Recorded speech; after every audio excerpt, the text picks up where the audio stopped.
నమస్కారం. తెలుగు జ్యోతి ఛానల్ కు స్వాగతం, సుస్వాగతం. ఈ ఛానల్లో జాబిలి 3కు సంబంధించిన ప్రతి పాఠ్యాంశాన్ని 3 వీడియోలుగా చేయడం జరిగింది. మొదటి వీడియోలో పాఠ్యాంశాన్ని, రెండో వీడియోలో పాఠ్య వ్యాకరణాన్ని, మూడో వీడియోలో అర్థాలు, వచనాలు, వ్యతిరేక పదాలు, ఖాళీలు, ప్రశ్న జవాబులతో కూడిన నోట్స్ను కూడా ఇవ్వడం జరిగింది. హాయ్ పిల్లలు, ఇప్పుడు మనం 123వ పేజీలో ఉన్న చెట్టు కోరిక అనే పాఠ్యాంశాన్ని చూద్దాం. బొమ్మను చూడండి, ఆలోచించి మాట్లాడండి. బొమ్మలో ఏం కనిపిస్తున్నదమ్మా? ఒక చీమ, ఏనుగు కనిపిస్తున్నాయి. ఏనుగును చీమ అట్లా లేపగలుగుతుందా అని అడుగుతున్నారమ్మా. ఏనుగును చీమ ఆ విధంగా లేపలేదు. చీమ ఏనుగును ఎత్తినప్పుడు ఏనుగుకు ఎట్లా అనిపించి ఉంటుంది అని అడుగుతున్నారమ్మా. చీమ అట్లా లేపినప్పుడు ఏనుగుకు మొదట ఆశ్చర్యం కలిగి ఉంటుంది, తర్వాత భయమేసి ఉంటుంది. చీమ ఏమనుకుంటున్నది అని అడుగుతున్నారమ్మా. చీమ నేనెంతో బలవంతురాల్ని, ఏనుగును కూడా ఎత్తాను అని ఆనందిస్తున్నది. ఈ విధంగా మీరు చెప్తే సరిపోతుందమ్మా. ఇక్కడ 124వ పేజీలో ఉన్న చెట్టు కోరిక పాఠ్యాంశాన్ని చూద్దాము. ఈ కథలో చెట్టు ఏం కోరుకుంటున్నదో, అలా కోరుకోవటం వల్ల ఏం జరిగిందో ఈ కథ చదివి తెలుసుకుందాం. ఒక దట్టమైన అడవి మధ్యలో ఒక అందమైన చిన్న మామిడి చెట్టు ఉండేది. దాని సన్నని కొమ్మల మధ్యలో నుంచి దూరడం అంటే గాలికి ఎంతో ఇష్టం. ఆ కొమ్మల మీద కూర్చోవటం అంటే పక్షులకు ఇష్టం. ఒకప్పుడు కోతులు కొమ్మలను పట్టుకుని ఆడుకుంటూ ఊగుతూ ఉండేవి. చెట్ల తొర్రల్లో చీమలు కాపురం ఉండేవి. ఉడతలు పైకి కిందకి తిరుగుతూ సంబురంగా ఉండేవి. వీటన్నిటితో చెట్టు సోపతి చేసుకున్నది. ఇవన్నీ చెప్పే ముచ్చట్లు వినడం చెట్టుకు చాలా ఇష్టం. ఈ కథలో ఒక దట్టమైన అడవిలో ఒక చిన్న మామిడి చెట్టు ఉన్నదిటమ్మా. దాని సన్నని కొమ్మల మధ్య నుంచి దూరి వెళ్ళటం అంటే గాలికి చాలా ఇష్టంట. అలాగే దాని కొమ్మల మీద కూర్చోవటం అంటే పక్షులకి ఇష్టంట. ఒక్కొక్కప్పుడు ఏం చేసేవిట, కోతులు వచ్చి ఆ కొమ్మలు పట్టుకుని ఊగుతూ ఆడుకుంటూ ఉండేవిట. ఆ చెట్టు తొర్రల్లో ఏముండేవిట, చీమలు కాపురం పెట్టి ఉండేవిట. ఉడతలేమో పైకి కిందకి తిరుగుతూ సంబరంగా ఉండేవిట. వీటన్నిటితో చెట్టు సోపతి చేసుకున్నదిట.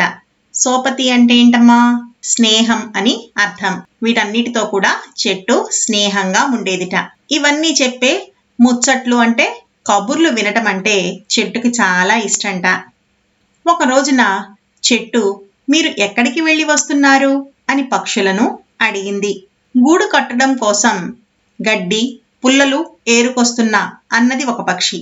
ఇంకొక పక్షి ఆహారం కోసం నేను తిరగని చోటు లేదు, చివరికి ఒక పాప తినటానికి కొన్ని గింజలు పెట్టింది అని సంబురంగా చెప్పింది.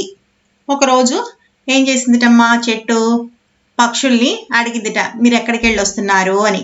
అందులో ఒక పక్షి ఏం చెప్పిందిట, గూడు కట్టుకోవటానికి గడ్డి పుల్లలు ఏరుకొస్తున్నాను అని చెప్పిందిట. ఇంకో పక్షి ఏం చెప్పిందిటమ్మా, నేను ఆహారం కోసం తిరగని చోటు లేదు, చివరికి ఒక చిన్న పాప నాకు గింజలు పెట్టింది అని చెప్పిందిట. ఈ లోపల కోతులు వచ్చాయి. ఎక్కడి నుంచి వస్తున్నారు అని కోతులను అడిగింది చెట్టు. కోతులు, మేము ఈరోజు గుడికి వెళ్ళాం, అక్కడ అరటి పండ్లు కొబ్బరి ముక్కలు దొరికాయి. దారిలో జామ పండ్ల తోటకు పోయాం, ఆ తోటలో పండ్లు తెంపుకొని తిన్నాం. అక్కడే టోపీలు అమ్ముతున్న ఆయన దగ్గర టోపీలన్నీ గుంజుకొచ్చినాం. ఇదిగో మా నెత్తి మీద చూడు అంటూ టోపీలను చూపించింది. ఇంతలో అక్కడికి ఎవరొచ్చారమ్మా? కోతులు వచ్చాయట. ఆ కోతులు చూడంగానే చెట్టు మళ్ళీ వాటిని అడిగింది మాట, ఎక్కడి నుంచి వస్తున్నారు అని. కోతులు ఏం చెప్పాయట, ఇవాళ మేము గుడికి వెళ్ళాము, అక్కడ అరటిపళ్ళు కొబ్బరి ముక్కలు దొరికినాయి మాకు, అవి తిన్నాము. దారిలో వస్తూ వస్తూ జామ తోటకి వెళ్ళాము, అక్కడ జామ పళ్ళు తెంచుకొని తిన్నాము. అక్కడే టోపీలు అమ్ముకునే ఒక ఆయన ఉన్నాడు, ఆయన దగ్గర నుంచి ఈ టోపీలు లాక్కొచ్చాము, చూడు మా నెత్తి మీద ఉన్న ఈ టోపీలు అని టోపీలని చూపించాయట. చిన్న మామిడి చెట్టు నవ్వింది. మీరు భలే గమ్మత్తు చేస్తున్నారే అన్నది. అంతలో చీమలు బారులు కట్టి త్వరలోకి రావడం చూసింది. చీమల్ని అడిగింది చెట్టు, మీరు ఎక్కడికి పోయి వస్తున్నారు అని. అందుకు చీమలు, వచ్చేది వానాకాలం కదా, ముందు చూపుతో తిండి సంపాదించుకొని తెస్తున్నాం అని చెప్పాయి. ఊళ్ళో పిల్లలకు ఉసిరికాయలు తెంపి ఇచ్చాం, మేము కొన్ని తిని వస్తున్నాం అని బుడతలు కూడా చెప్పాయి. కోతి చెప్పిన కబుర్లు విని చిన్న మామిడి చెట్టు నవ్విందిటమ్మా. మీరు భలే గమ్మత్తు చేస్తారే అని అన్నదిట. ఇంతలో చీమలన్నీ బారు కట్టి చెట్టు త్వరలోకి వస్తున్నాయిట. వాటిని కూడా అడిగిందిట చెట్టు, మీరు ఎక్కడి నుంచి వస్తున్నారు అని. వచ్చేది వర్షాకాలం కదా, అందుకని ముందు చూపుతో ఆహారాన్ని సంపాదించుకొని తెచ్చుకుంటున్నాము అని చెప్పాయిట. ఇంతలో అక్కడ ఉడతలు కూడా ఉన్నాయిట. అవేం చెప్పాయిట, ఊళ్ళో పిల్లలకి కొన్ని ఉసిరికాయలు తెంపించి మేం కూడా కొన్ని ఉసిరికాయలను తిని వస్తున్నాము అని చెప్పాయిట. అందరూ వెళ్ళిపోయాక ఒంటరిగా మిగిలిపోయిన చిన్న మామిడి చెట్టు నిట్టూర్చింది. నేనెప్పుడు ఎక్కడికి పోలేను అని కండ్లల్లా నీరు తెచ్చుకున్నది. ఏడవకే నా చిన్ని చెట్ట అని పక్కనున్న పెద్ద చెట్టు ఊరుకోపెట్టింది. మనం చెట్లం, ఒకచోట నిలకడగా నిటారుగా నిలిచి ఉంటాం. మనం పక్షులకు, ఉడతలకు, కీటకాలకు, ఇంకా అనేక జీవులకు నివాసం కల్పిస్తాం. మనం ఇట్లా ఒక చోట నిలిచి ఉండకపోతే కాయలు పండ్లు ఎట్లా భరిస్తాం? మనం భూమిని పట్టుకొని ఉండకపోతే మట్టి కొట్టుకపోదా అన్నది పెద్ద చెట్టు. ఉడతలు, చీమలు, పక్షులు, కోతులు అన్నీ కూడా వెళ్ళిపోయాక చిన్న మామిడి చెట్టు ఒంటరిగా ఉండిపోయిందిట. అప్పుడు అది పాపం బాధపడిందిట. ఏమని, నేనెప్పుడు ఎక్కడికి వెళ్ళలేను కదా అని కన్నీళ్లు తెచ్చుకొని ఏడవడం మొదలుపెట్టిందిట. పక్కనే ఉన్న పెద్ద చెట్టు చిన్న చెట్టుని ఓదార్చిందిట. మనం చెట్లము, ఒకే చోట నిటారుగా నిలబడి ఉంటాం. మనం పక్షులకి, ఉడతలకి, కీటకాలకి, అనేక జీవులకి నివాసాన్ని కల్పిస్తున్నాము. మనం గనక ఒక చోట నుంచొని ఉండకపోతే ఈ కాయలని పండ్లని ఎలా మోస్తాం? మనం గనక భూమిని పట్టుకొని ఉండకపోతే మట్టి కూడా కొట్టుకుపోతుంది కదా అని చెప్పిందిట పెద్ద చెట్టు. వీటితో నాకేం సంబంధం అని చిన్న చెట్టు నారాజయింది. నాకు కూడా పక్షుల్లా, కోతుల్లా, చీమల్లా తిరగాలని ఉన్నది, ఎగరాలని ఉన్నది అని చిన్న చెట్టు అనుకున్నది. నిజంగా అట్లా జరిగితే ఎంత మంచిగుండేదో అని చిన్న చెట్టు వాపోయింది. అట్లా జరగాలని వనదేవతను కోరుకున్నది.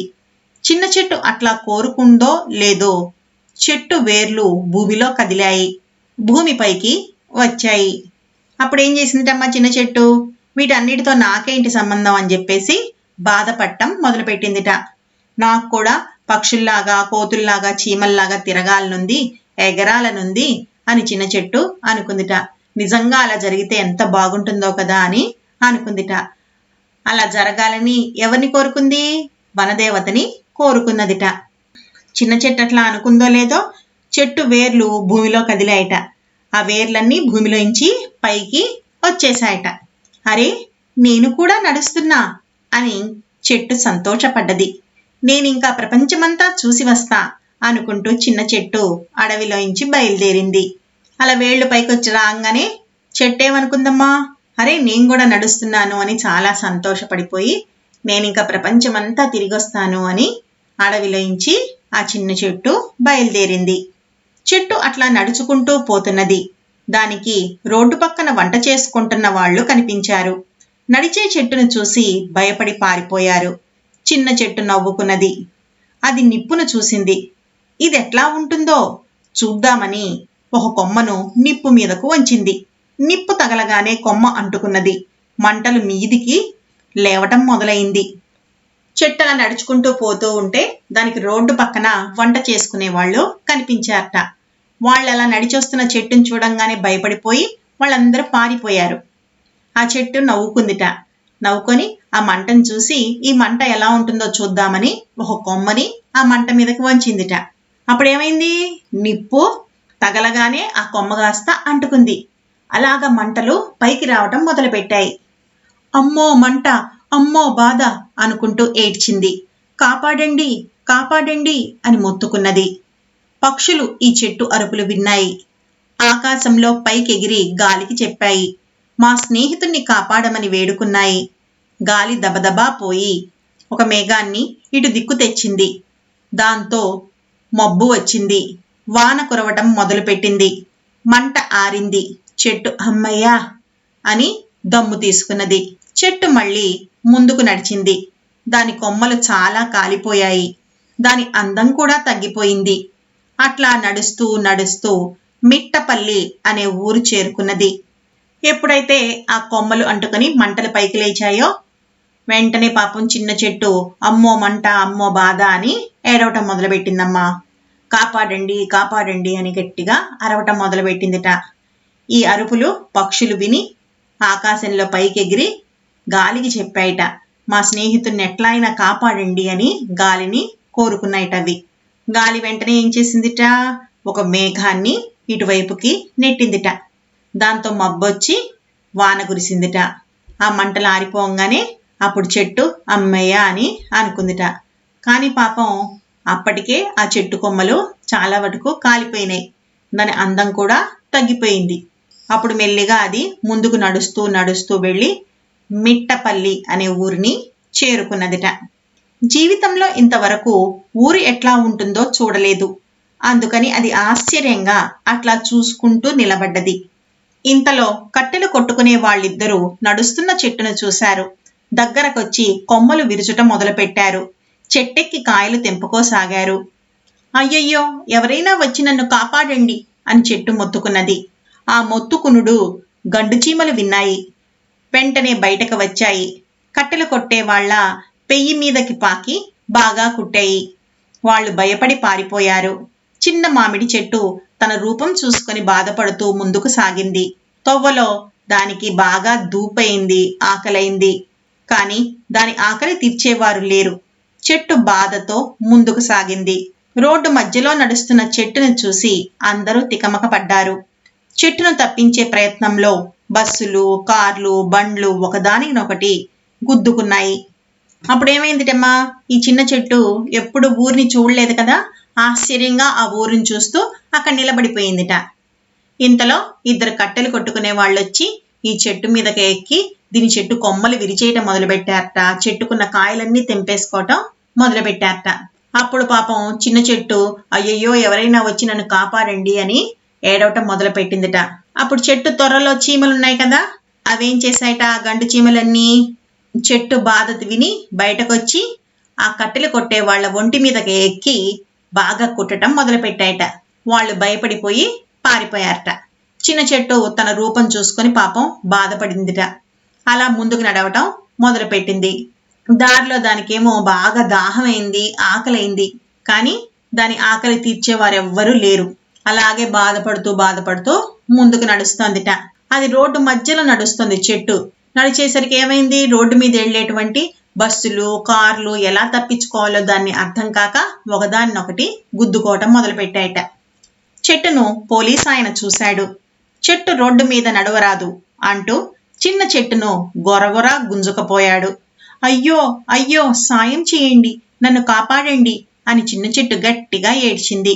ఈసారి కోతులు చెట్టును కాపాడడానికి ఉరికురికి వచ్చాయి. పోలీస్ ఆయన మీదకు దూకబోయాయి. పోలీస్ ఆయన కోతులను తరిమి కొట్టాడు.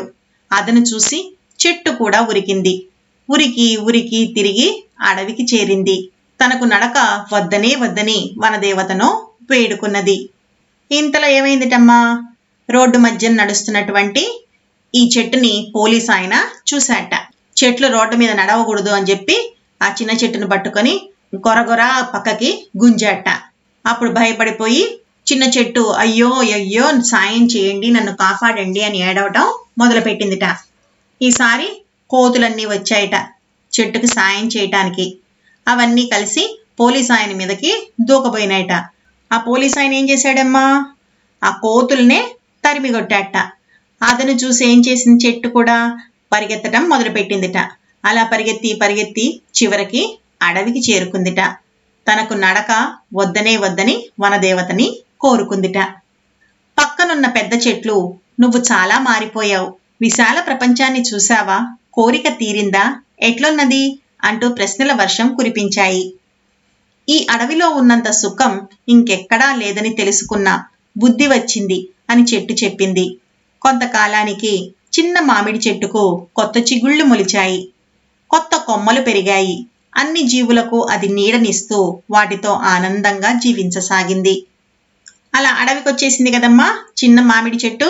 అప్పుడు పక్కనున్న పెద్ద చెట్లన్నీ అడిగాయట, నువ్వేంటి ఇంత మారిపోయావు, విశాల ప్రపంచాన్ని చూసావా, అసలు నీ కోరిక తీరిందా, అసలు ఎట్లా ఉంది అని అన్నీ కూడా ప్రశ్నల వర్షాన్ని కురిపించాయట. అప్పుడు చిన్న మామిడి చెట్టు ఏం చెప్పిందిట, ఈ అడవిలో ఉన్నంత సుఖం ఇంకెక్కడా లేదు, నాకు బుద్ధొచ్చింది అని చెప్పిందిట. కొంతకాలం తర్వాత ఈ చిన్న మామిడి చెట్టుకు కూడా కొత్త చిగుళ్ళు వచ్చాయట, కొత్త కొత్త కొమ్మలు కూడా పెరిగాయట. అన్ని జీవులకి అది నీడనిస్తూ వాటితో ఆనందంగా అడవిలో జీవించసాగిందిట. చూసారా పిల్లలు, ఈ కథ ఎంత బాగుందో. ఈ కథలో చిన్న చెట్టు తన స్వభావానికి విరుద్ధంగా కోరికలను కోరుకోవడం వల్ల ఎన్నో కష్ట నష్టాలను భరించవలసి వచ్చింది. కాబట్టి ఇలాంటి కోరికలు ఉండకూడదు అని ఈ కథ ద్వారా తెలుసుకున్నాము. ఈ కథను ఇంకొకసారి చక్కగా చదవండి. తరువాత వీడియోలో ఈ పాఠ్యాంశానికి సంబంధించిన వ్యాకరణాన్ని చూద్దాం. ఈ వీడియో మీకు నచ్చినట్టయితే లైక్, షేర్ మరియు సబ్స్క్రైబ్ చేయండి. కొత్త వీడియో నోటిఫికేషన్ కొరకు బెల్ ఐకాన్ను ట్యాప్ చేయండి.